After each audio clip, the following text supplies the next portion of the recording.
देख रहे हैं यूसी न्यूज और मैं हूं आपके साथ अब्दुल करीम। उत्तर प्रदेश में 69,000 शिक्षक भर्ती तमाम विवादों में रही है।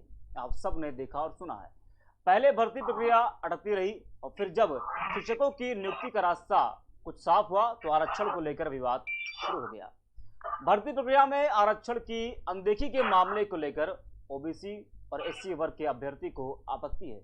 वहीं दूसरी तरफ इस भर्ती में 22,000 रिक्तियों को जोड़ने की मांग को लेकर आज प्रदेश भर से अभ्यर्थी लखनऊ स्थित state council of educational research and training पर धरना दे रहे हैं। जी हाँ, धरने के दौरान एक अभ्यर्थी जो महिला अभ्यर्थी थी वो बेहोश हो गई और प्रशासन की तरफ से कोई भी वहां पर नहीं पहुंचा।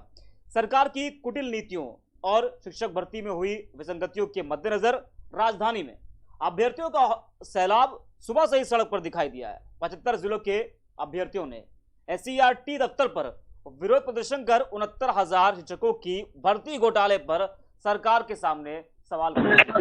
3 समूह के लोग इसमें थे। जो अभ्यर्थियों के 3 समूह थे, अलग अलग उनकी मांगे थी। यूपी सरकार ने साल 2018 में 69,000 शिक्षकों की भर्ती की और इसमें लाखों अभ्यर्थियों ने आवेदन दिया था। 1 साल बाद भर्ती की लिखित परीक्षा हुई। इसका परिणाम 1 जून 2020 को घोषित किया गया था। उसके बाद से अभी भी ये मामला पूरी तरीके से साफ नहीं हो पाया है। कुछ भर्तियां जरूर हुई हैं।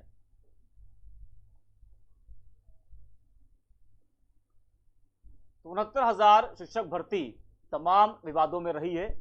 पहले भर्ती प्रक्रिया अटकती रही और फिर जब शिक्षकों की नियुक्ति का रास्ता साफ हो गया तो आरक्षण को लेकर विवाद शुरू हो गया। और इसमें कुछ अभ्यर्थी हैं जो वो मांग कर रहे हैं कि 22,000 जो खाली पद है उनको भरा जाए। उनको जोड़ने की मांग को लेकर लखनऊ में आज वो लोग प्रदर्शन कर रहे हैं। अपनी मांगों को लेकर सरकारी दफ्तरों के चक्कर लगा रहे हैं, लेकिन सरकारी अधिकारियों पर इसका असर नहीं पड़ रहा है। उन अभ्यर्थियों को आपको हम सुनाते हैं क्या कुछ कहना है उनका। कुछ पूरा मामला है। मामला ये है कि 1,37,000 सीटों को 2 पार्ट में गवर्नमेंट ने भरना था, जिसमें से पहले पार्ट में 68,500 इन्होंने नियुक्ति की, जिसमें कुछ समस्याओं के कारण ये जो भी रीजन रहा, बच्चे अभ्यर्थी जो थे पास नहीं हो पाए, तो 22,000 सीटें रिक्त रह गईं। माननीय श्री सतीश द्विवेदी जी ने, जो शिक्षा मंत्री हैं, उन्होंने बोला था कि जो सीटें हमारी रिक्त रह जाती पिछली वैकेंसी में, उसको हम अगली वैकेंसी में कैरी फॉरवर्ड करते हैं। इसके बाद 69,000 की वैकेंसी में उन्होंने उसको फॉरवर्ड नहीं किया। 69,000 वैकेंसी में बीएड को पहली बार 2011 के बाद शामिल किया गया और सबने बहुत मेहनत की, चाहे वो बीएड हो, बीटीसी हो या शिक्षा मित्र हो, और उनकी सीटों से कहीं ज्यादा उन्होंने मार्क्स और उनके कट ऑफ को क्वालिफाई किया और उस पे इन्हें 22,000 सीटें जो 68,500 में रह गई थी कैरी फॉरवर्ड करने के लिए, जो माननीय श्री मुख्यमंत्री शिक्षा मंत्री सतीश द्विवेदी जी ने बोला था, वो कैरी फॉरवर्ड करके हम उसकी काउंसलिंग की मांग कर रहे हैं कि थर्ड काउंसलिंग में 22,000 सीटों को जोड़ करके, चाहे एससी हो, ओबीसी हो, जनरल हो, दिव्यांग हो, सभी को नियुक्तियां प्रदान की जाएं। बस हमारी इतनी ही मांग है कि 22,000 सीटों को, जो 1,37,000 का पार्ट है, उन्हें हमारे 69,000 में थर्ड काउंसलिंग में 22,000 सीटों को जोड़ करके हम सबको नियुक्ति चाहिए, क्योंकि हम सब ने अपनी योग्यता प्रदर्शित की है। 105, 110, 108 नंबर लाने के बाद हम सिर्फ एकेडमिक की वजह से बाहर हुए हैं, क्योंकि हमारा एकेडमिक गुणांक कम था, जो कि हाई स्कूल इंटर हम लोगों का 10 साल 12 साल पुराना था। तो उस समय पे और आज के समय पे नंबर ऑफ स्केलिंग अगर आप करेंगे तो बहुत नंबर में डिफरेंस होगा, क्योंकि आज के समय में 30-30 नंबर तो विद्यालय की तरफ से हर बच्चे को हर विषय में दिए जाते हैं, और हमारे समय पे इस तरह का कुछ भी प्रावधान नहीं था। यूपी बोर्ड का आप पहले का रिजल्ट उठा के देखेंगे तो 20% रिजल्ट आता था, आज 100% रिजल्ट आ रहा है। आज 30 नंबर विद्यालय से हर विषय में बच्चों को फ्री में दिए जा रहे हैं। उस समय ऐसा कोई भी प्रावधान नहीं था, तो हम लोग पुराने मेरिट के शिकार हैं। 3 नंबर कॉमन देने की वजह से करीब 22,000-20,000 अभ्यर्थी जो अनुत्तीर्ण थे, वो कॉमन नंबर की वजह से उत्तीर्ण हो गए और अच्छी कट ऑफ मेरिट जो एकेडमिक में उनका था, इसकी वजह से वो नियुक्ति पा गए। जो इस प्रक्रिया से बाहर होने वाले थे उनको गवर्नमेंट ने दे दी। हमने उस पर भी कोई विरोध नहीं जताया, पर हमारी सिर्फ इतनी सी मांग है कि सुप्रीम कोर्ट की जो गाइडलाइन थी कि 1,37,000 पदों को 6 महीने में सरकार भरे, कम से कम 6 सालों में तो भर दे। और योग्य अभ्यर्थी ना होते तो एक अलग बात थी। माननीय श्री मुख्यमंत्री आदित्य योगीनाथ जी ने बोला था कि हम 1,37,000 शिक्षकों को भर्ती करना चाहते हैं, पर हमारे पास योग्य अभ्यर्थी नहीं है। पर आज योग्य अभ्यर्थी बोल रहे हैं कि हम सब योग्य हैं और आपके मानक से भी कहीं ज्यादा जो आपने रखा था 90 और 97, यहाँ 100, 105, 108, 110, 112 नंबर वाला व्यक्ति बिना जॉब के बैठा हुआ है और अपनी व्यथा को बता रहा है कि आज हम उत्तीर्ण हैं। आप कह रहे थे योग्य अभ्यर्थी नहीं है यूपी में, आज योग्य अभ्यर्थी अपनी मांग रख रहे हैं कि हम योग्यता को हर मानक को पास कर रहे हैं। इन 22,000 सीटों को जोड़िए और हम सबको हमारी योग्यता के लिए उचित पारितोषिक प्रदान कीजिए।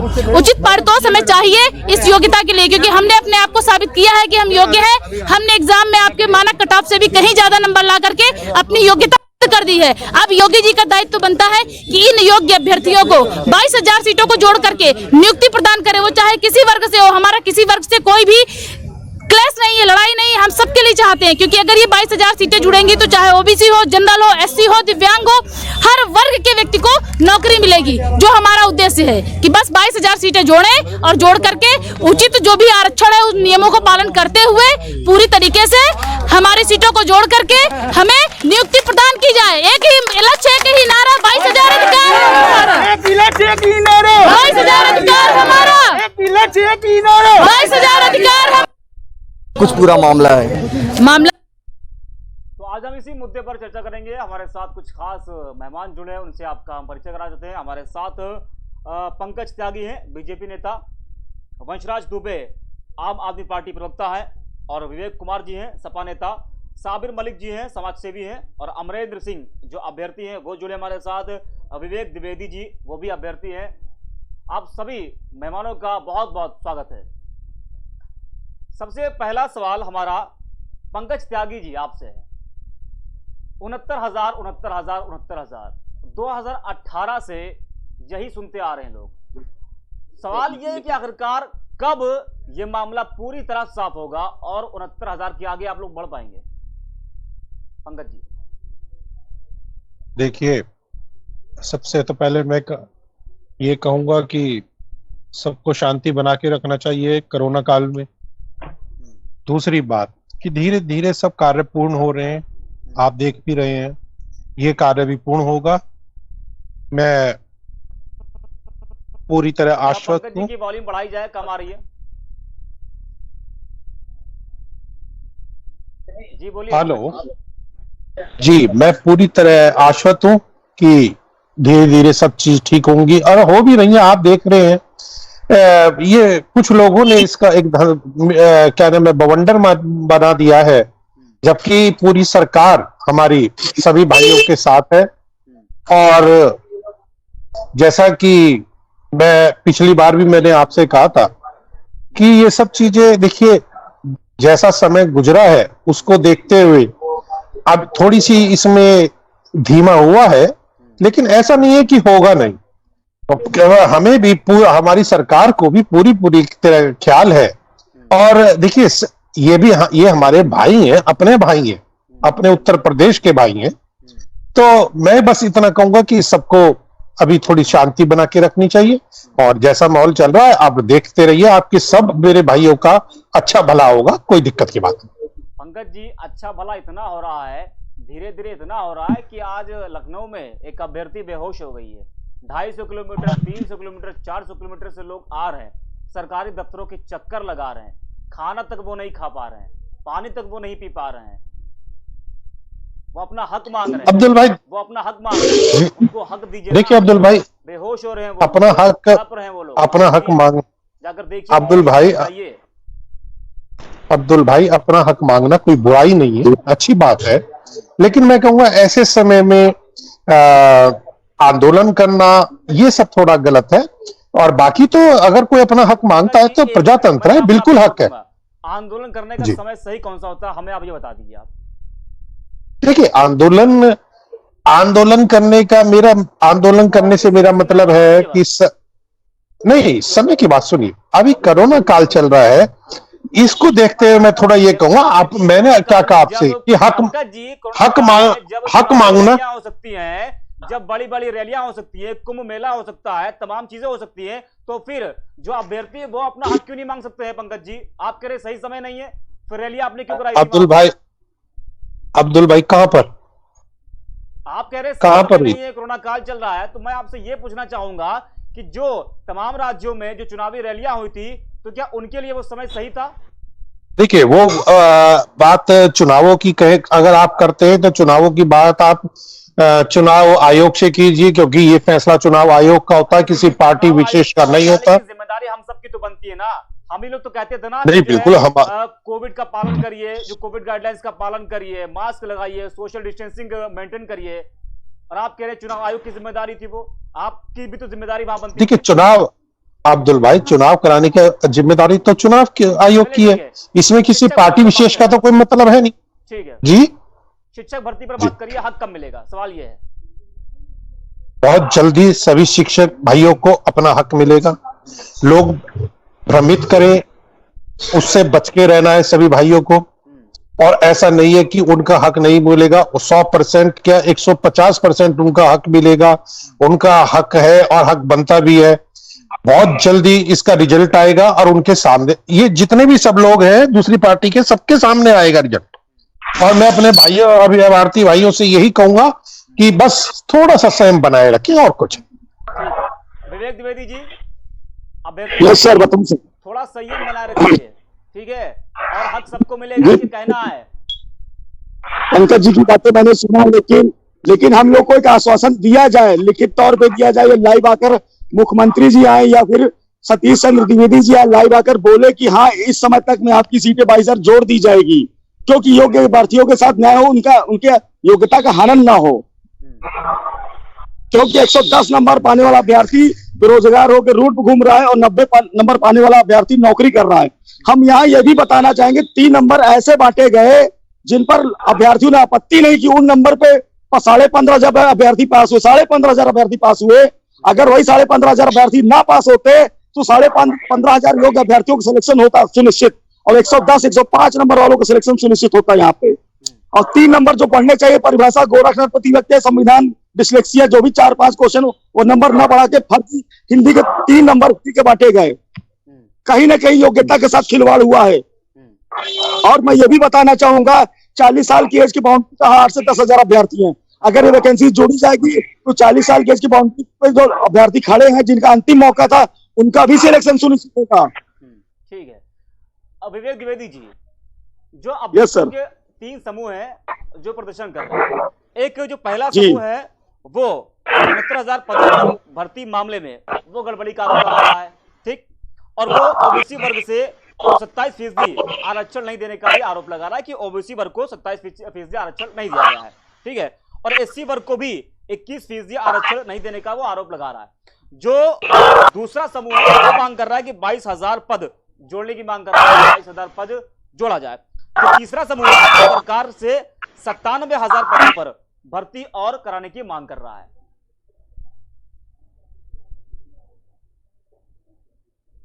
विवेक जी की आवाज नहीं आ रही हूं। विवेक जी आप म्यूट है, आप अनम्यूट करिए। विवेक द्विवेदी जी आप म्यूट है, आप अनम्यूट करिए।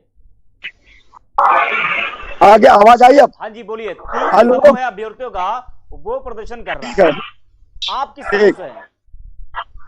मैं 22,000 सीट जोड़ने के पक्ष में हूँ।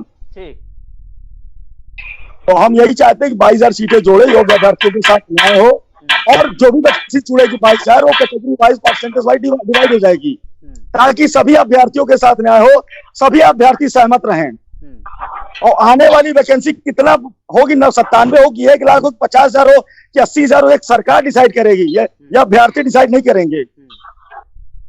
लेकिन आपको लगता है कि आप लोगों के साथ गलत हुआ है, आप लोगों की योग्यता का हनन हुआ है, और जिस तरह से तमाम आरोप आप लोगों ने लगाए कि जो है तमाम सीटों का जो है घोटाला भी हुआ है, 5,844 सीटों का घोटाला हुआ है, तमाम आरोप भी लगे आप लोगों की तरफ से? सर हमारे तरफ से ये हमारे ओबीसी भाई बहन हैं, जो और भी समूह है आपके। हमारी मांगे सुन लीजिए, हमारी मांगे 22,000 सीटें जुड़े, ताकि हमारे जो भी कैटेगरी वाइज भाई बहन, ओबीसी, जनरल, एससी, एसटी, सबको बराबर परसेंटेज सीटें डिवाइड कर दी जाए, ताकि सभी के साथ न्याय हो सके, ठीक, और सभी लोग खुश रहें। पंकज जी को भी आपने सुना, पंकज जी कह रहे हैं कि जो दूसरे लोग हैं बवंडर फैला रहे हैं, यानी कि सीधे उनका जो निशाना है वो विपक्ष पर है, आप विपक्ष पर हैं, ठीक, विपक्ष में हैं आप, और कह रहे हैं कि धीरे धीरे सब कुछ आसान हो जाएगा, सबको हक मिलेगा। देखिए, पूरे मंच को बड़े जिम्मेदारी के साथ पहले तो धन्यवाद देते हुए मैं एक बात कहूंगा कि जो बेरोजगारी दर कभी 8% पे थी, मार्च में 6.5% पे थी, वो 8% से ऊपर आ चुकी है।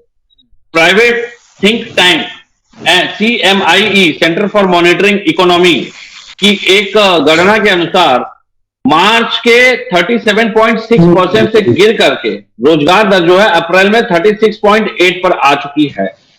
लेबर मार्केट में CMI के प्रमुख महेश व्यास ने जॉबलेस मॉनिटरिंग अप्रैल में कहा था, लेबर मार्केट से 21 में ही 11 लाख लोग गायब, मतलब कम हो चुके हैं। लेकिन इसी प्रकरण में अप्रैल में 73 लाख लोग बेरोजगार हुए, ये आंकड़े भी दिए गए थे। और यूपी विधानसभा का आपको याद ही होगा, 33 लाख के आसपास का मौर्य जी ने आंकड़ा सदन में पेश किया था।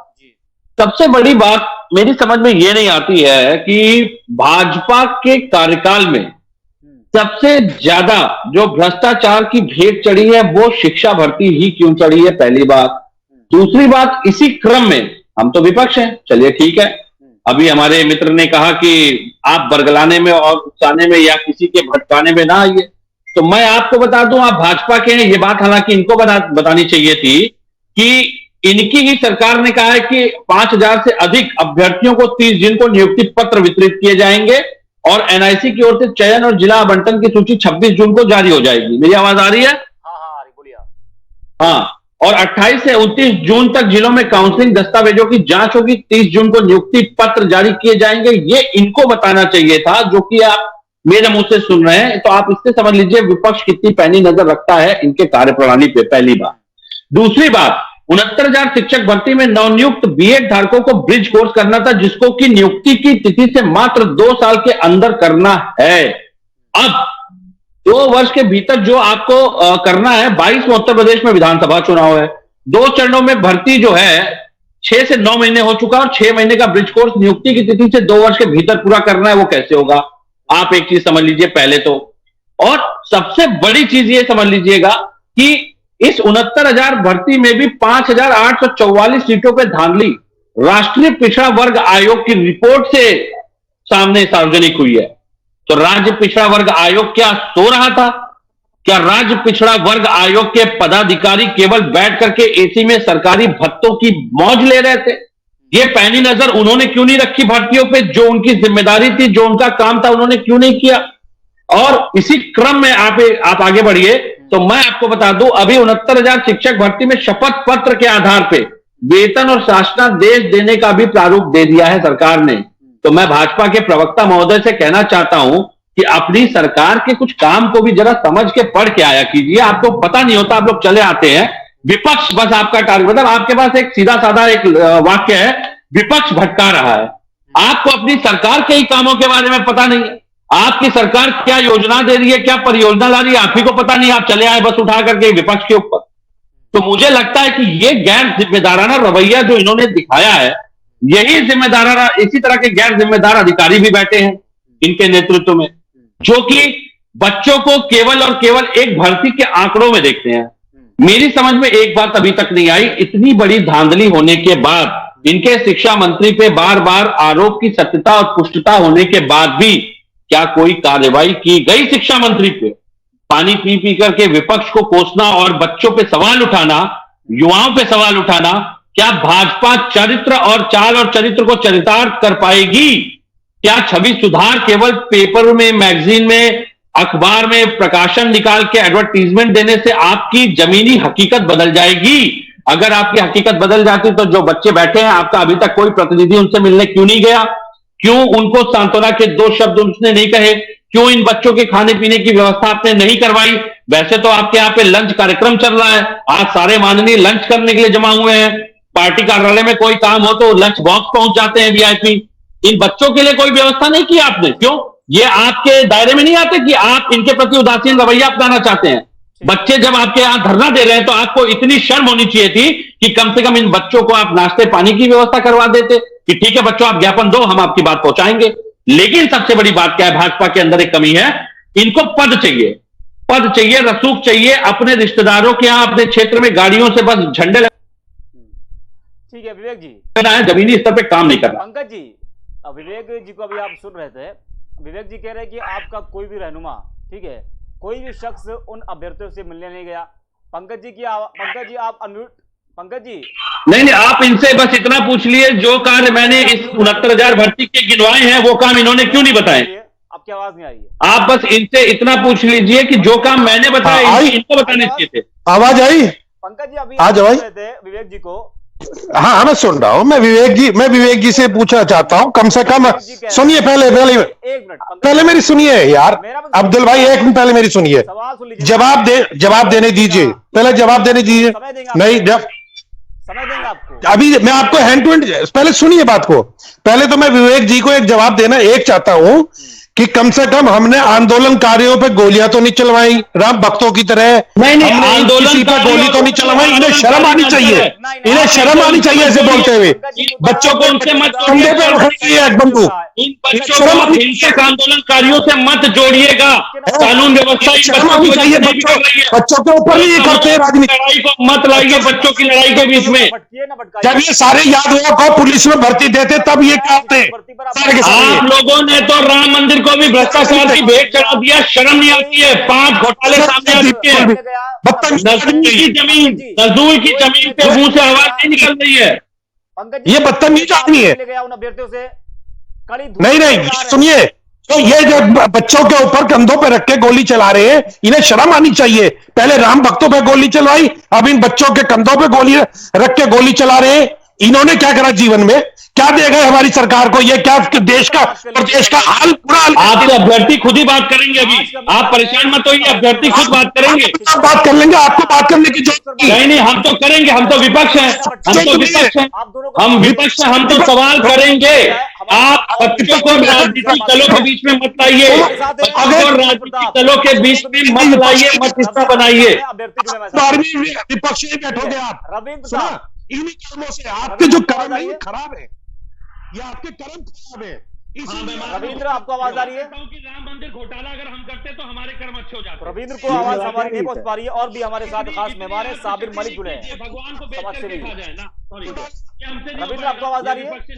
जी आ रही है, आवाज आ रही है। रविंद्र सबसे पहले आप ये बताइए क्या कुछ मांगे आपकी हैं, आप खुद बोलिए। रविंद्र राम भक्तों की आड़ में एफिडेविट के साथ वेतन दिया जा सकता है, 95% एफिडेविट के साथ संशोधन किया जा सकता है।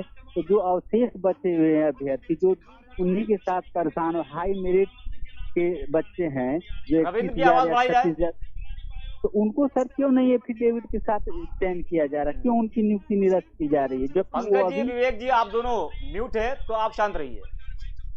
उनकी भी समस्या ऑनलाइन की टूटी हुई थी सुपर टेट में, जबकि 22वां संशोधन के अनुसार सहायक अध्यापक भर्ती की अलग से फार्म भरा जाता है, जो कि इन्होंने फार्म भरते समय नंबर 1 से 13 नंबर तक जो है टेस्ट कर लिए थे।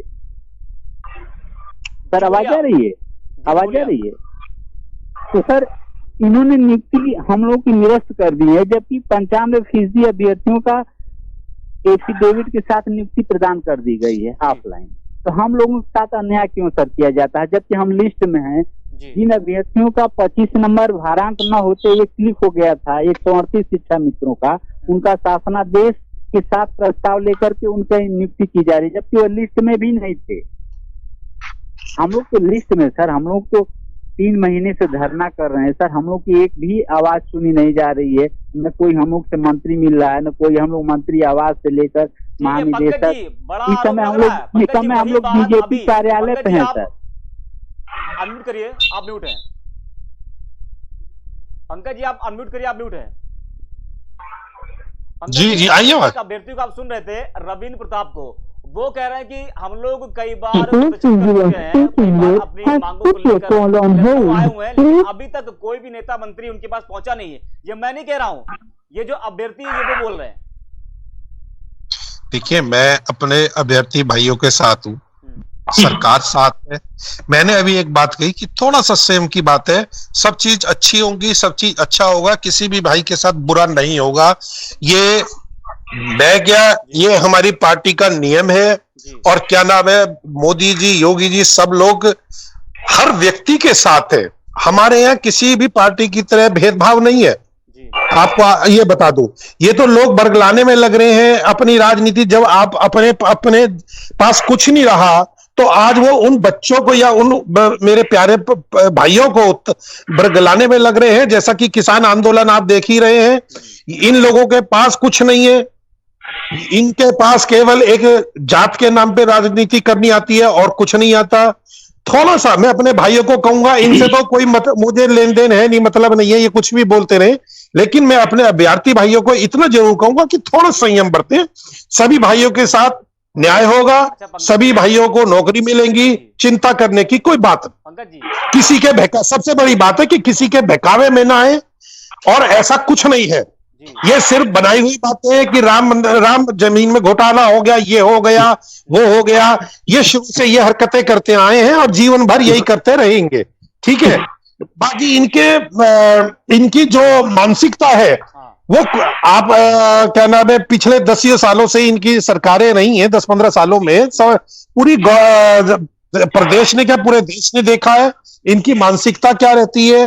ये देखिए, मुझे दिखाने की जरूरत नहीं, पब्लिक जानती है, इसलिए आज ये विपक्ष में बैठे और बिल्कुल इसीलिए 15 साल के बाद सरकार में लौटे थे। ये पंकज त्यागी जी, बहुत प्यार से आप बोल रहे हैं अभी कि जो अभ्यर्थी है वो हमारे भाई हैं, तो क्या बिल्कुल है, भाइयों से मिलने जाएंगे?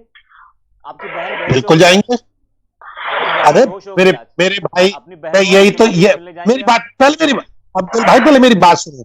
मैं यही चीज तो समझाना चाहता हूं कि मेरे सारे बहन भाई इसको समझें, अपने घर रहे, बेफिक्र रहे। मेरे पंकज जी क्यों नहीं मिलने जाएंगे, क्यों नहीं मिलने जाएंगे, क्यों नहीं जा सकते मिलने भाई? कब जाएंगे बताइए आप। और ये लोग जान पूछ के उन्हें जैसे भैया अभी तो अभी मैं गाजियाबाद हूँ, जैसी मैं आऊंगा मैं आ जाऊंगा, जैसी मैं आऊंगा जाऊंगा भैया। और वो भाई हमारे, यार ऐसी बात नहीं है, बहन भाई हमारे सब।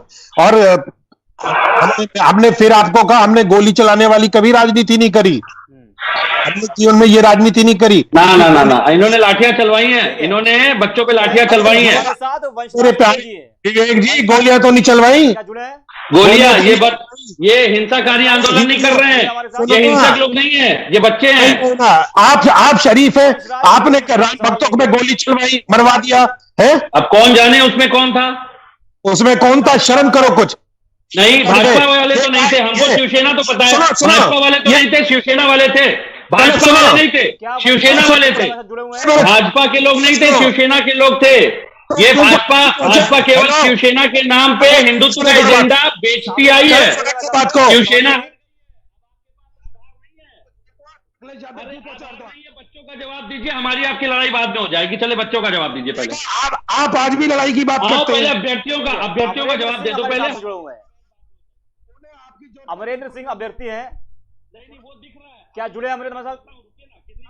कितने पेंडिंग है? तुम केवल एक लिस्ट निकालने के लायक हो और कुछ नहीं हो, प्रैक्टिकल बात नहीं, तुम केवल एक लिस्ट में रखे करो अपने काम। 12,464, 24,080 दरोगा भर्ती, 4,000 उर्दू शिक्षक, 32,022 शिक्षक भर्ती। आपके पास कोई काम ही नहीं है, नलकूप भर्ती छोड़ के कोई भर्ती दी नहीं है अभी तक है। विवेक द्विवेदी जी, ठीक है, अगले साल फिर वहीं बैठे मिलोगे, चिंता मत करो। क्या होगा, क्योंकि लगातार आपको देखा जा रहा है कि आप लोग आ रहे हैं लखनऊ और दूर दराज से लोग आ रहे हैं, अपनी मांगों को रख रहे हैं। अगला कदम क्या होगा आपका? अगला कदम आप देखते रहिए। नहीं पंकज जी, सवाल आपसे नहीं है, पंकज जी सवाल आपसे नहीं है, सवाल हमारा है विवेक द्विवेदी जी से। कोई बात। द्विवेदी जी, आपको आवाज आ रही है? ये सर आ रही आवाज आ रही है। विवेक द्विवेदी जी, अगला कदम क्या होगा आपका अगर आपकी मांगे पूरी नहीं होती है? तो सर ये धरना और हमारा चलता रहेगा, तब तक चलता रहेगा जब तक हमारी मांगे पूरी ना हो। हम जितने भी हमारे योग्य अभ्यर्थी उनके साथ न्याय हो। हालांकि हमें गवर्नमेंट पे, सरकार पे पूरा भरोसा है कि हम लोग के साथ न्याय होगा, इसीलिए हम हमारा धरना करते रहेंगे। और ये धरना तब तक चलता रहे जब तक बेसिक शिक्षा मंत्री कुछ लिखित आदेश या लाइव आके ना बोले, या मुख्यमंत्री जी लिखित आदेश या लाइव आके ना बोले। लेकिन हमें सरकार पर पूरा भरोसा है कि सभी योग्य अभ्यर्थियों के साथ न्याय होगा। मैं द्विवेदी जी, मैं एक बात आपको बताना चाहूंगा, जैसा आपका विश्वास है सरकार के ऊपर, ये आपका टूटेगा नहीं। ये एक मैं छोटा सा, मैं कोई प्रवक्ता या कुछ नहीं हूं, मैं एक छोटा सा कार्यकर्ता हूं। मैं योगी जी को जानता हूं, अपनी सरकार को जानता हूं, आपका भरोसा टूटने नहीं देंगे, ये मेरा आपसे वादा है। और सर मैं एक बात और भी है, मैं न्याय पसंद नहीं, मैं सर नहीं, मैं आपका भाई हूं। मैं न्याय के विरुद्ध काम भी नहीं करता हूँ। न्याय यही कहता है कि 110 नंबर वालों को नौकरी मिलनी चाहिए। बिल्कुल। विवेक द्विवेदी जी, न्याय ये भी 2022 कहता है, विधानसभा चुनाव करीब है। विवेक जी, 2022 विधानसभा चुनाव करीब है, तो क्या आपको लग रहा है कि ये अच्छा मौका है सरकार पर दबाव बनाने का, ये मुफीद मौका है कि हम सरकार पे दबाव सिर्फ देखिए अब्दुल भाई, मैं द्विवेदी भाई 1 मिनट आपकी बात रोकूंगा। देखिए अब्दुल भाई, ये दबाव नहीं बना रहे, गलत बात। वो लोग अपनी मांग रख रहे हैं, उनकी मांग रखना बुरा नहीं है, कोई बुराई नहीं है। उनकी मांग मानी जाएगी, वो दबाव नहीं बना रहे।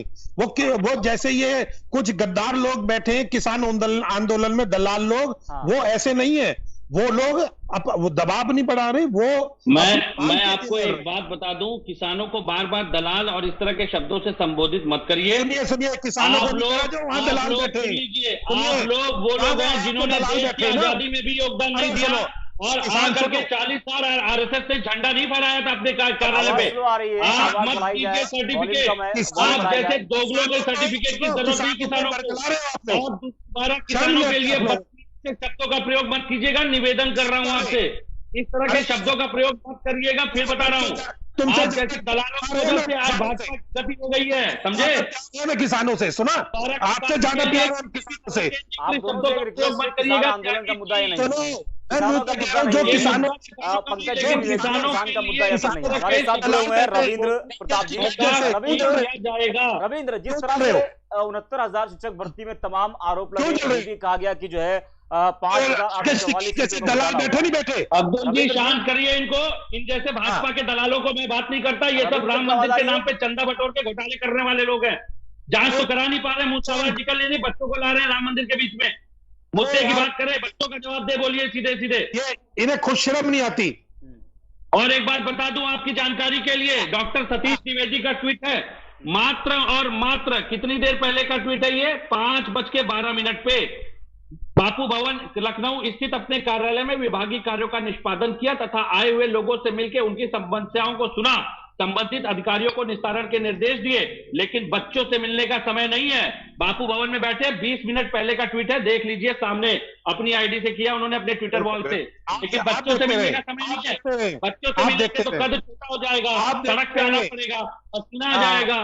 बच्चों से मिलने का समय नहीं है, लेकिन बच्चे वहां बैठे हैं। अरे आप एक काम करिए, त्यागी जी मैं हार मान लूंगा, एक फोन कर दीजिए, ट्वीट कर दीजिए, मैसेज दे दीजिए, द्विवेदी जी जाइए, बच्चे बैठे हैं, जरा मिल लीजिए। आप लोग आज लखनऊ आए, ठीक है, तमाम बातें अब्दुल भाई एक तो क्या पहली बात तो मैं एक बात अधिकारी पहले के पास आया, क्या आप लोग किसी अधिकारी के पास गए, क्या कुछ कहा गया उनकी तरफ से? विवेक द्विवेदी। हाँ सर, हाँ आवाज आ रही, बोलिए सर। विवेक द्विवेदी जी, मैं ये पूछ रहा हूं आपसे कि आप लोग आज लखनऊ आए हुए हैं अपनी बात को रखने के लिए, अपना हक मांगने के लिए, तो इतनी देर से आप लोग हैं, आप लोग कहेंगे कि अगर हमारी मांगे पूरी नहीं हुई तो ये जो प्रदर्शन है वो चलता रहेगा। तो क्या आज की बात अगर मैं करूं तो कोई भी अधिकारी आपके पास आया या आप लोग किसी अधिकारी के पास गए, अपनी बात को रखा, क्या कुछ वहां से आप लोग कहा गया है? हम लोग विजय किरण आनंद जी से मिले, SCRT के मेन अधिकारी। उन्होंने हम लोग को आश्वासन दिया कि आप लोग की मांग जायज है, आप लोग न्यायिक बात कर रहे हैं और न्याय आपके विरुद्ध नहीं जाएगा। आप न्याय वाली बात कर रहे हो, न्याय यही में है कि आपको आपका हक मिले।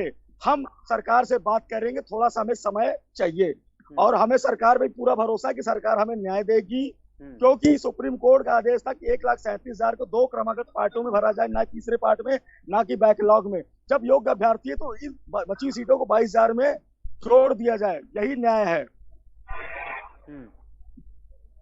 लेकिन एक तरफ योगी जी ने यह भी कहा था कि वो भर्ती पूरी करना चाहते हैं, लेकिन योग्य शिक्षक नहीं है उनके पास, तो क्या आप लोग योग्य लायक नहीं है? सर 110 नंबर पाके बेरोजगार बैठे, उससे योग्य क्या होंगे बताइए? 90 नंबर वाला नौकरी कर रहा है, 110 नंबर वाला रोड पे घूम रहा है बेरोजगार होके। और जियो के नोटिफिकेशन में निकलता है जब फॉर्म भरते समय कि विशेष परिस्थिति में सीटें घट बढ़ सकती है। यही एक विशेष परिस्थिति है कि 110 नंबर वाला बेरोजगार घूम रहा है और 90 नंबर वाला नौकरी कर रहा है। और हम लोग 110 नंबर पाने के बाद नौकरी क्यों नहीं लग रही है? क्योंकि आज से 10-12 साल पहले हम लोग के हाई स्कूल इंटरमीडिएट 56, 58, 64, 65 ऐसे होती है हाई स्कूल इंटर में। लेकिन 2010 के बाद CBSE पैटर्न के अकॉर्डिंग नंबर सबके 70 से ऊपर ही होते हैं। जो लड़का 56% पाता था 12-15 साल पहले, आज उनके नंबर 70 से ऊपर ही रहते हैं। मैं आपको सच्चाई बता रहा हूँ। न्याय कहता है कि नौकरी मिलनी चाहिए 110 नंबर वालों को, 52 सीटें जुड़नी चाहिए। अगर ये सीटें नहीं जुड़ेगी तो योग्य अभ्यर्थियों के साथ अन्याय होगा। यूपी की जनता खुद देख रही है और उनको भी कष्ट होता है कि 90 नंबर वाला नौकरी कर रहा है, 110 नंबर वाला रोड पे घूम रहा है। ये यूपी की जनता कहती है, हमारे मोहल्ले के लोग कहते हैं दुख होता है आप लोग नंबर ज्यादा पाए, 90 नंबर वाला नौकरी कर रहा है और आप 110 नंबर पा के बेरोजगार बैठे हैं। और यूपी की जनता भी कहती है कि पहले नंबर कम मिलते थे, आज नंबर सीबीएसई आईसीएसई ज्यादा नंबर मिल रहे हैं। 94% पाते हैं हाई स्कूल इंटर में, मेरिट में नहीं आते, और वही 94% पाके सीबीएसई आईसीएसई वाले मेरिट में आते हैं। सीबीएसई आईसीएसई वाले खुद कहते हैं कि हमें आश्चर्य होता है कि यूपी बोर्ड वालों को बहुत नंबर मिलते हैं। बताइए हम गलत है? अगर मेरी बात गलत हो तो बताइए। मैं सभी अभ्यर्थियों की तरफ से मैं बोल रहा हूँ, मैं धरना अध्यक्ष हूँ, मैं धरना अध्यक्ष भी हूँ, इसलिए मैं बोल रहा हूँ। देखिए मैं द्विवेदी जी बिल्कुल देखिए सुन वाला शख्स जो है, देखिए मेरी बात सुनिए द्विवेदी देखिए द्विवेदी जी की बात जायज है, ठीक है। उन्होंने अपने मुंह से कहा है कि उन्हें सरकार पे विश्वास है और ये विश्वास उनका पूर्णतः पूरा होगा। हम और पार्टियों की तरह नहीं है जो विश्वास पूरा ना करें, ठीक है। अब मैं विवेक जी क्या नाम है द्विवेदी जी, बस मैं आपसे केवल इतना कहूंगा कि मेरे प्यारे भाई संयम रखें बस, और कुछ नहीं, किसी के भकावे में ना आए। आपकी बात पूरी होगी, आपको न्याय मिलेगा, ये मुझे पूरा विश्वास है। द्विवेदी जी, आप अब्दुल जी से कभी भी मेरा नंबर ले सकते हैं, अब्दुल भाई से आप कभी मिलने भी आ सकते हैं, और विवेक जी मैं जरा अब्दुल भाई में विवेक जी बैठे सफा से, मैं उनसे एक चीज कहना चाहूंगा। विवेक जी सुनिए, जितनी दलाली किसान आंदोलन में नेताओं ने करी है, किसान भाइयों को बदनाम किया गया है, ये शर्म आनी चाहिए। नहीं, वो तो आपने किसानों को दलाल कहा है, और जितनी दलाली राम मंदिर में आपके भाजपा वालों ने खाई है, आप जैसे दलालों की बात की प्रामाणिकता नहीं है। आप लोग दलालों के साथ आप कीजिएगा। मैं आप जैसे को गंभीरता से नहीं लेता, क्योंकि आप लोग केवल और केवल दलालों का साथ देते हैं। आप जैसे हर मोर्चे पे दलालों के साथ बात करिए पंकज जी, किसान बने तो सुनिए मेरी बात को। इन्होंने कहा ना कि हम, पहली बात ये, किसानों को मैंने दलाल नहीं बोला, मैंने बोला नहीं, आपने कहा है। मैं आपको रिपीट करके दिखा देता हूँ, आपने किसानों को दलाल कहा है, आपने भाजपा ने किसानों को दलाल कहा है। भाई ने दोबारा वीडियो सुनाओ, ये मुझे लगता है कान से भी खराब इनके कान। आप दोबारा सुन लीजिएगा, इसी डिबेट को दोबारा सुन लीजिएगा। आपने किसानों को दलाल कहा है, किसानों के बीच बैठे दलाल जो है उन्हें कहा है। सुना आप लोगों को, बोलते समय थोड़ा संयम रखिए, जबान कब फिसलेगी समझ में नहीं आता बोलने के बाद। इसीलिए फिर निवेदन कर रहा हूँ, अरे भैया निवेदन कर रहा हूँ, डिबेट की मर्यादा तो रखो, बच्चों के मुद्दे पे तो आ जाओ। बच्चों का मुद्दा मैंने खत्म कर दिया, मेरी बात तो गई थी उनसे। अभी खत्म नहीं हुआ, अभी बच्चे जुड़ रहे हैं। अरे रुक जाइए, अमरेंद्र सिंह दिखाई दे रहे हैं, अभी अमरेंद्र सिंह है, साबिर भाई है, सबको सुन लीजिए। आप आगे साबिर भाई अमरेंद्र सिंह को भी सुन लीजिए। मैंने कहा ना, सुनो अब्दुल भाई, जैसे वहां पर ये टिकैत जैसे दलाल बैठे ना, ऐसे इन दलालों को हटाओ, ये मुद्दा भी नहीं मिट जाएगा। इन दलालों को हटा दो, ये मुद्दा कोई नहीं है। अपने शिक्षा मंत्री को हटा दीजिए, कौन मना कर रहा है? भ्रष्टाचार के सामने उन्हीं को करना है।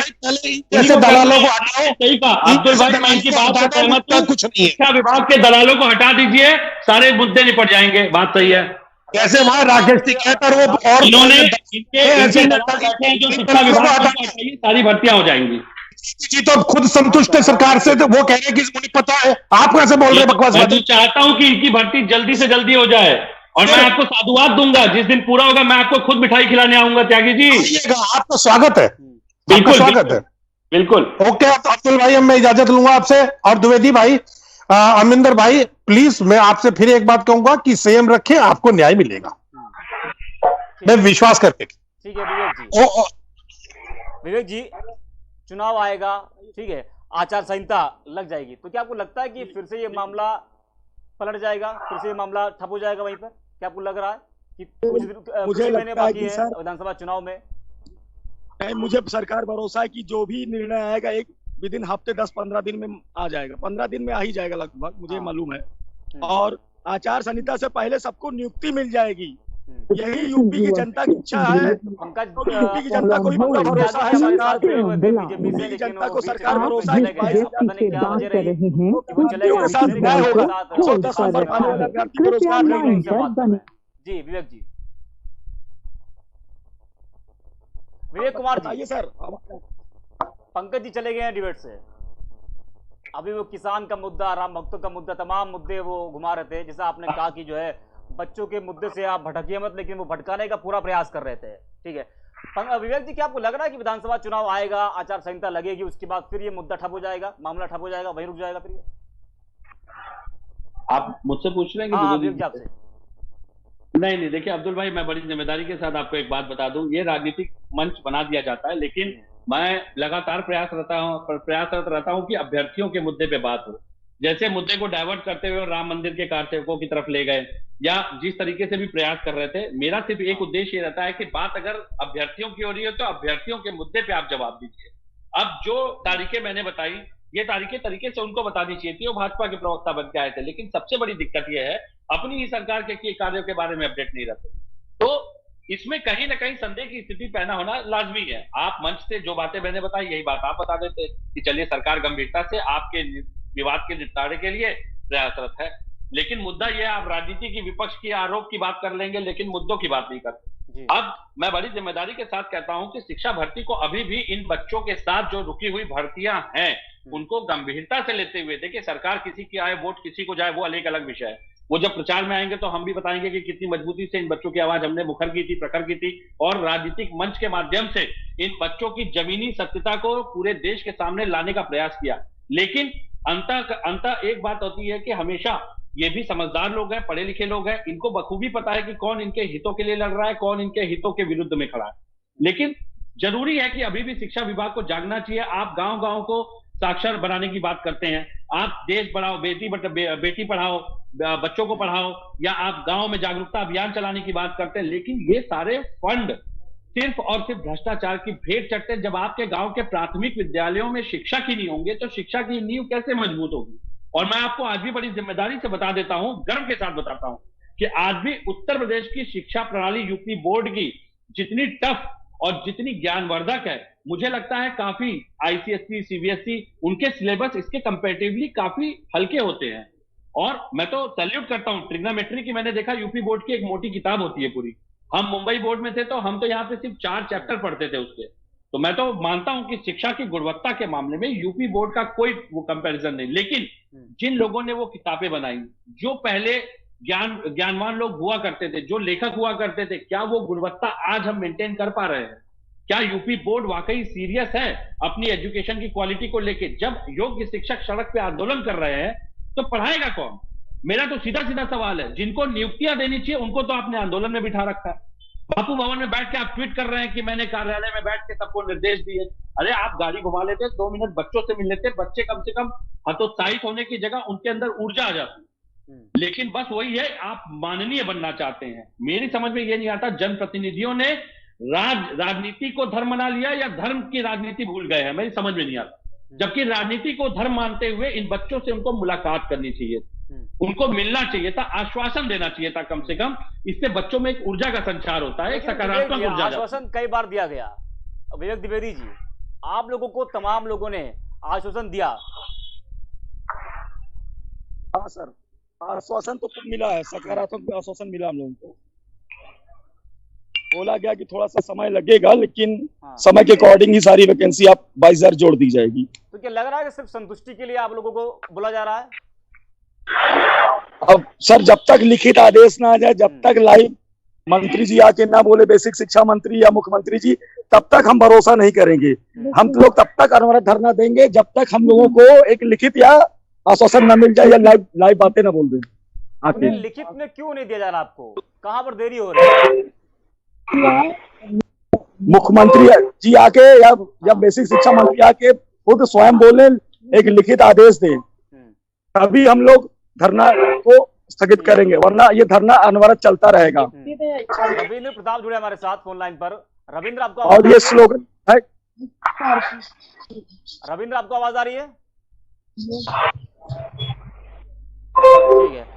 विवेक कुमार जी, रियल जी, 29 अप्रैल को राष्ट्रीय पिछड़ा वर्ग आयोग ने सरकार को अंतरिम रिपोर्ट दी, लेकिन उसके बाद भी अभी तक कोई जवाब नहीं दिया गया। देखिए, मैं आपको एक बात बता दूं अब्दुल भाई, राज्य पिछड़ा वर्ग आयोग की जब रिपोर्ट आई थी तो दिल्ली और यूपी के राजनीति में एक भूचाल मचा हुआ था, और कोई बहुत बड़ी बात नहीं है। मैं इसको मानने से इनकार नहीं कर सकता कि चीजें, एक शब्द जिसको कहते हैं मैनेज हो सकती है, और उस मैनेजमेंट का जो नतीजा है कि ये बच्चे जो हैं जिनको उस भर्तियों के माध्यम से नियुक्तियां मिलनी चाहिए थी और जो भ्रष्टाचार उसमें कारित किया गया, वो बच्चे भ्रष्टाचार की भेंट चढ़ सकते हैं, क्योंकि राजनीतिक लक्ष्य एक ऐसी विडंबना होती है जिसमें कि अच्छे लोग अच्छे हितों का त्याग कर देते हैं।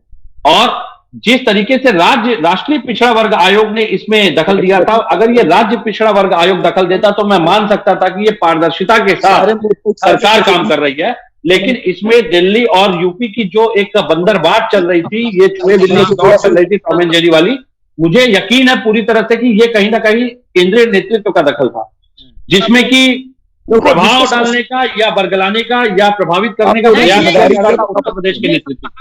लेकिन मेरा सिर्फ फिर भी एक अनुमोदन है, निवेदन है, हाथ जोड़ करके इन बच्चों को आप अपनी राजनीति का भेंट मत चढ़ाइए। उस जांच रिपोर्ट को सार्वजनिक करते हुए उसमें जो भी अनियमितताएं पाई गई हैं उनको अभी भी सुधारते हुए उन बच्चों को नियुक्तियां दी जाए। वो कह रहे थे कि राजनीति जो विपक्ष है वो कर रहा है इस पूरे मामले में, और इन बच्चों को राजनीतिक भेंट चढ़ाया गया है विपक्ष के द्वारा। जिनको नौकरी की कोई उम्मीद नहीं, जिनको नौकरी लेगा, जिनको नौकरी की पूरी उम्मीद लेगा। जी जी जी तो अभी पंकज त्यागी जी जुड़े थे हमारे साथ, वो कह रहे थे कि विपक्ष राजनीति कर रहा है और विपक्ष इन बच्चों को राजनीतिक भेंट चढ़ा रहा है। या भाजपा से जुड़े हैं, ये शायद भूल गए कि जब वो विपक्ष में हुआ करते थे तब किस तरीके से विपक्ष में सड़कों पे उतर करके यही लोग अपने राजनीतिक प्रस्तुता या राजनीतिक विपक्ष में होने की भूमिका का निर्वहन करते थे। मुझे लगता है इनको स्मृति ईरानी जी से, राजनाथ सिंह जी से या उन लोगों से जा करके सीख के पहले प्रेरणा लेनी चाहिए। जो भी मुझे लगता है राजनीतिक दल में ऐसे व्यक्ति ज्वाइन करते हैं उनको पहले ट्रेनिंग देनी चाहिए अपने मूल कार्यों की, क्योंकि राजनीतिक दल अपने पिछले कार्यों के बारे में बताते नहीं, ये लोग बस चले आते हैं। विपक्ष, इन्होंने दो चीजें सीख रखी है, विपक्ष और धर्म, और तीसरा मुद्दा कुछ ना मिले तो सीधे अयोध्या में गोलियां चली थी। मैं तो कह रहा हूं, पूरे मंच से कह रहा हूं कि अयोध्या में सरकार, अगर उस समय अगर समाजवादी की सरकार नहीं होती तो क्या उस तरह के आक्रोशित भीड़ को इस तरीके से, जिस तरीके से वो भीड़ एक टारगेट करते हुए बाकायदा ध्वस्त करने के लिए आगे बढ़ रही थी, क्या उसको छोड़ दिया जाता? आप बताइए मुझे, क्या वहां दंगा भड़कने दिया जाता? आप मुद्दे को भटकाते हैं केवल तब जब आपके पास जवाब नहीं होता। बात अभ्यर्थियों की हो रही है, आप पहुंच गए अयोध्या। अमरेंद्र कुमार जुड़ चुके हैं अभ्यर्थी। अमरेंद्र जी सबसे पहले सर, तो नमस्कार। आपसे मैं जानना ही चाहूंगा क्या मांग है, खुद आप बताइए कि आपकी मांग क्या है। देखिए, हम लोगों की मांग सीधे और एकदम कम शब्दों में हम बताना चाहते हैं कि 69,000 शिक्षक भर्ती में आरक्षण का घोटाला हुआ है। और ये मैं नहीं बोल रहा हूँ, ये राष्ट्रीय पिछड़ा वर्ग आयोग अपने एक लेटर में इनको सूचना दिया है कि ये पदों। हेलो, हाँ जी बोलिए। राष्ट्रीय पिछड़ा वर्ग आयोग ने माना है कि 5,840 सीटों का घोटाला हुआ है, लेकिन इन्हीं के अधिकारी अभी तक उस पर जवाब नहीं दे पाए हैं। इनका जो जवाब देने का समय था वो खत्म हो गया है। तो इस वजह से ये जो इनके पास लेटर भेजा गया था वो कहीं ना कहीं प्रूफ हो जाता है कि कहीं न आरक्षण का घोटाला हुआ है।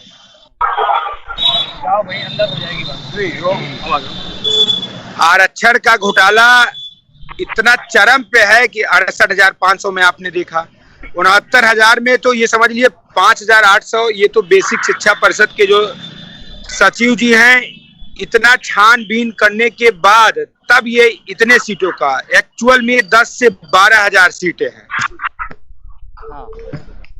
और ये आप देख सकते हैं कि यहाँ पे लगातार लोग अभी डटे हैं, एससीईआरटी पे कहीं कोई गया नहीं है, और लगातार हम लोग अपनी मांगों को रख रहे हैं। अगर ये नहीं रख रहे हैं, अगर ये हम लोगों की मांगों को नहीं मान रहे हैं तो हम लोग विधानसभा का घेराव करेंगे, मुख्यमंत्री आवास का घेराव करेंगे। अभी डीजी सर से बात लेकिन अमरेंद्र करने के लिए जी सवाल ये है कि जैसे आपने कहा कि राज्य पिछड़ा आयोग ने सरकार को रिपोर्ट दी, राष्ट्र की उसके बाद जी सरकार की तरफ से कोई जवाब एक घंटे से जी सरकार ने कोई जवाब नहीं दिया उस रिपोर्ट का। भाई सरकार शिक्षा मंत्री से मिले हैं, शिक्षा मंत्री ऑलरेडी एकदम चोर हो चुके हैं, क्योंकि उन्होंने अपने भाई को EWS के कोटे पे नौकरी दिला के और 69,000 शिक्षक भर्ती में आरक्षण का घोटाला करके कहीं ना कहीं शिक्षा मंत्री और अधिकारियों की मिली भगत है। अफसर ये कोई तो ये नहीं कहेगा कि हम चोर हैं अपने आप से, अगर वो लोग बोलना नहीं चाहेंगे। अभी हम लोग बोल रहे हैं, लेकिन अधिकारी और प्रशासन इतना सख्त है कि तुरंत लठ बजाने लगता है। इस तरीके से शासन प्रशासन का रवैया है। अच्छा, इतनी देर से आप लोग प्रदर्शन कर रहे हैं अपनी मांगों को लेकर, क्या आप लोगों से सरकार की तरफ से कोई नुमाइंदा मिलने आया या फिर कोई बड़ा अफसर आप लोगों के पास? कोई नहीं, अभी कोई नहीं। डीजी से मुलाकात करवाने के लिए प्रशासन कह रहा है, वो भी अभी तक स्पष्ट रूप से मुलाकात करवा नहीं पाया है। और भी सोची समझी सारी रणनीति होती है, क्योंकि जानते हैं अधिकारी अगर केबिन में मिल रहा है तो पूरी तरीके से दबाव में छात्र भी रहते हैं। और बहुत हम लोग कितना भी चिल्लाएंगे, वहां 4 लोग ठीक है जाइए, आप ऐसे नहीं हट रहे हैं तो फिर आपको पुलिस बल से हटा दिया जाएगा। आज आपकी एक साथी बेहोश भी हो गई है इसी प्रदर्शन में। जी हाँ। जी, अब क्या करेंगे, यहाँ बेहोश हैं लोग। कम से कम 40-43 यहाँ का टेम्परेचर है, जो नहीं सहन कर पा रहा है बेहोश होगा। क्या पता किसी की तबीयत भी खराब हो, लेकिन इन अधिकारियों से और इन पार्टी के लोगों से कोई मतलब थोड़ी नहीं है। ठीक है, आशीष जुड़े हमारे साथ अभ्यर्थी हैं। आशीष, आपको आवाज आ रही है? आशीष हमारे साथ जुड़े हुए हैं अभ्यर्थी। आशीष, आपको आवाज आ रही है? हेलो, हाँ जी आशीष जी। आशीष जी, क्या कुछ मांग है आपकी, आप बताइए। सर, हम लोग संशोधन पीड़ित अभ्यर्थी है। सरकार से हम इन्होंने 69,000 शिक्षक भर्ती का जब आवेदन फार्म निकाला था, तो 69,000 शिक्षक भर्ती के आवेदन फार्म, भर्ती फार्म और पात्रता परीक्षा फार्म दोनों अलग अलग होते हैं। जैसे सर हम लोग अगर नेट का कोई एग्जाम क्वालिफाई करते हैं तो नेट की परीक्षा में जब पास करते हैं तो हम नेट या JRF हो जाते हैं। उसके बाद हमसे जब हायर मतलब डिग्री कॉलेज का अगर हमसे आवेदन फार्म लिया जाता है, जब हम असिस्टेंट प्रोफेसर की परीक्षा देते हैं भर्ती का, तो ऐसा नहीं होता है कि हमारे सारे जो है इन्होंने क्या किया है कि शिक्षक भर्ती के आवेदन फार्म इन्होंने हमारे 1 से 6 का जो शैक्षिक योग्यता के कॉलम थे उसको इन्होंने कॉपी पेस्ट कर लिया अध्यापक पात्रता परीक्षा में, और हमें बाध्य कर दिया कि आप अब इसमें किसी प्रकार का ना संशोधन कर सकते हैं न किसी प्रकार की चीजें इसमें सुधार सकते हैं, और हमसे घोषणा पत्र भरवा लिया गया। अब इनका आरोप क्या है कि घोषणा पत्र आपने भरा था, अगर 2 साल पूर्व भरे हुए फार्म के जो भी है उसमें हमने जो भी चीज भरा अपने शैक्षिक योग्यता की त्रुटियां हो सकती, वहां भी इन्होंने हमें सुधार का मौका नहीं दिया था। अब जो इनसे ये कह रहे हैं कि सर एक मानवीय भूल बच्चों से हो गई है, करते करते इन्होंने 95% तक संशोधन मान्य कर लिया। मात्र 5% संशोधन ऐसे बच्चों का जिनका प्राप्तांक अधिक हो गया था, पूर्णांक कम हो गया था, चाहे वो 1 नंबर उनके अधिक हो चाहे 2 नंबर अधिक हो, सबका इन्होंने अभ्यर्थन निरस्त कर दिया। एक न्याय संगठन, मैं प्रवक्ता बीजेपी प्रवक्ता सर से पूछना चाहता हूँ, सरकार से जानना चाहता हूँ। डिबेट से भाग गए। अच्छा, लेकिन वो डिबेट छोड़ के चले गए हैं। अच्छा, रखिए अपनी बात आप। वही सर, इन्होंने किसी मतलब बच्चों के साथ सरासर अन्याय किया जा रहा है, क्योंकि सर भर्ती का आवेदन फार्म नए सिरे से लिया जाता है। जब अगर भर्ती का आवेदन फार्म अभ्यर्थी भरता है उसमें अगर त्रुटियां होती हैं तो उसकी नियुक्ति आप निरस्त कर सकते हैं। सीधे 1 नंबर भरने वाले अधिक नंबर।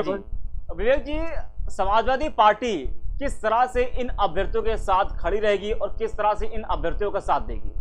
विवेक कुमार जी। विवेक जी, आप म्यूट है, अनम्यूट करिए। देखिए, मैं आपके मंच के माध्यम से इन अभ्यर्थियों से लेकिन एक चीज जरूर कहना चाहूंगा, क्योंकि वीडियो में लगातार देख रहा हूं, आप एक चीज को मत भूलिएगा कि जीवन है तो आप जीवन में हर चीज, हर वस्तु या कोई भी आपका उद्देश्य हो, आप उसको हासिल कर सकते हैं। मैं बड़े निवेदन के साथ कहना चाहता हूं कि जो भी अभ्यर्थी, देखिए जो वीडियो चल रहा है, आपने किसी ने मास्क नहीं लगा रखा है। पहले तो आप सोशल डिस्टेंसिंग का पालन करते हुए, कोरोना नहीं गया है, आप भ्रमित मत होइएगा, कोरोना नहीं गया है। और ईश्वर न करे तीसरी लहर अगर आएगी और इस तरीके की स्थिति होगी तो आप संक्रमित होने से नहीं बच पाएंगे। तो मैं सारे अभ्यर्थियों से, नेताओं से हाथ जोड़ करके प्रार्थना करता हूं कि आप अगर इस तरह के धरने करते हैं तो थोड़ा सा कोविड के नियमों का भी पालन करवाइए, अन्यथा कोई अगर संक्रमण का शिकार हो गया तो किस तरह की दुर्व्यवस्था इस सरकार में थी और किस तरह की व्यवस्थाएं मिली थी वो भी हमने देखी है।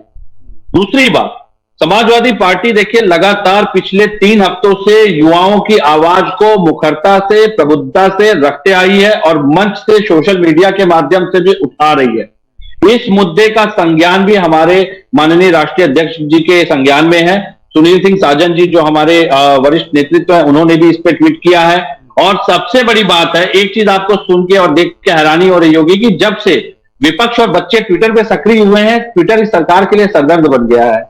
क्योंकि अब क्या है कि इनकी बातें जो है सोशल मीडिया के और विशेषकर ट्विटर के माध्यम से अंतरराष्ट्रीय पटल तक जा रही हैं।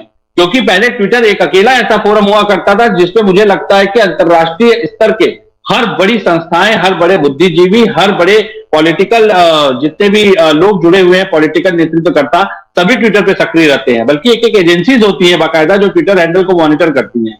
और जब से इन बच्चों ने मुहिम चलाई है, मैं देख रहा हूं ट्विटर के ऊपर तलवार लटकने लगी है। तो पहले तो इन बच्चों को साधुवाद कि आप लोगों ने प्रमुखता से, प्रखरता से सरकार को यह जता दिया कि सोशल मीडिया का उपयोग उनसे बेहतर करना आप जानते हैं, क्योंकि आप मुद्दों की बात करते हैं। दूसरी बात, समाजवादी पार्टी देखिए इतिहास रहा है हमारा, हम हमेशा युवाओं की आवाज, युवाओं के मुद्दों पे लड़ते आए हैं, किसानों के मुद्दों पे लड़ते आए हैं। युवाओं और किसानों का अपमान हम नहीं बर्दाश्त करेंगे। लेकिन मैं हाथ जोड़ करके फिर निवेदन करता हूं, ऐसा कोई कृत्य न करिएगा कि इस सरकार को एक बहाना मिल जाए अपनी गलती को सुधारने का और 5000 भर्तियां जो आंकड़े दिखाए गए, उन 5000 बच्चों को एफआईआर के दायरे में ला करके इनको निरस्त करने का एक मौका मिल जाए। तो मैं कहूंगा कि आप प्लीज पालन करिएगा। तीसरी वेव की चेतावनी भी दी गई है और मैं निवेदन करता हूं कि आप सोशल मीडिया के माध्यम से राज्यपाल को पत्र लिखिए, राज्यपाल के सामने प्रेषित करिए अपने समस्याओं को, क्योंकि राज्यपाल और राष्ट्रपति प्रथम वरीयता के वो लोग हैं जिनके आधार पे ये सरकारें टिकी रहती हैं। ठीक है, आपका धन्यवाद। तो आप सभी मेहमानों का हमारे साथ चर्चा करने के लिए बहुत बहुत धन्यवाद। तो मुझे पूरी उम्मीद है कि जो सरकार में बैठे लोग हैं वो जरूर इन अभ्यर्थियों की बात को सुनेंगे और जो भी मांगे इन सभी की हैं, जैसे कि जो घोटाले की मांग की जा रही है, जो कहा जा रहा है कि जो है ओबीसी वर्ग को इतने प्रतिशत आरक्षण नहीं दिया गया है, एससी वर्ग को इतने प्रतिशत आरक्षण नहीं दिया गया है, तो वो तमाम चीज़ों पर सरकार सोचेगी और उसका जो समाधान है वो सरकार जरूर निकालेगी। तो फिलहाल के लिए इतना ही, आप देखते रहिए यूट्यूब।